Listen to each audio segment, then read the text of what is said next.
When I'm in the mood for a sweet and crunchy snack, nothing comes close to my Pepita Brittle. A pepita is simply a pumpkin seed without the shell. Wait till you see how easy it is to make. In a heavy saucepan, I have 2 cups of sugar. I'm adding a half a cup of water. And we're going to let that cook for a while, just until that sugar dissolves in the water. It's important to not stir it with a spoon, as this may cause the sugar crystals to crystallize.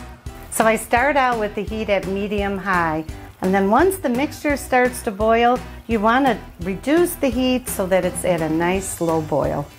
We're going to let this cook for about 10 to 12 minutes. It's going to start to change color, and you know it's done when it turns a medium brown color.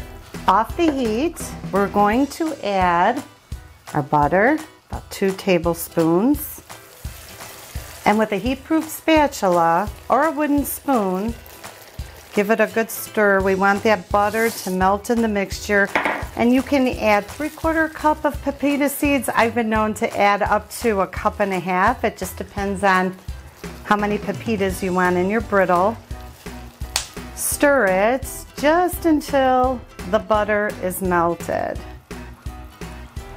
I have prepared a baking sheet pan with a Silpat non-stick baking mat, and this is important because the mixture is very hot when poured into the pan, and parchment paper will not work.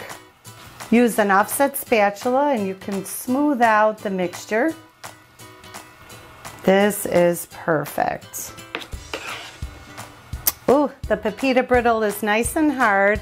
And look at how easy it is to separate it from the Silpat mat. And I'm just going to use my hands to break it up into pieces. I like to store the brittle in a seal-tight container layered with parchment paper or wax paper.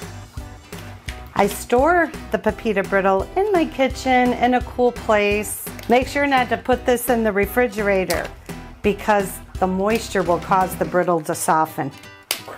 I love to serve this with a big scoop of vanilla ice cream and a nice dollop of whipped cream. Look at how pretty that looks, and it's so delicious.